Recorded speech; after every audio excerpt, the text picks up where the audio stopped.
নয়, 9 নাম্বার ফ্রেটের 3rd স্ট্রিংয়ে রাখলাম, 9 নাম্বার ফ্রেটের 3rd স্ট্রিংয়ে রাখলাম।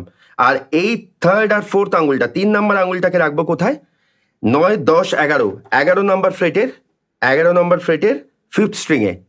তাহলে 11 নাম্বার ফ্রেটের কোথায় রাখবো? 5th স্ট্রিংয়ে রাখবো এই আঙুলটা, ঠিক আছে? অ্যান্ড দেন পিঙ্কিটাকে রাখবো এই 11 নম্বর ফ্রেটেরই 4th স্ট্রিংয়ে। তাহলে আমাদের প্রথম আঙুলটা কোথায় থাকবে?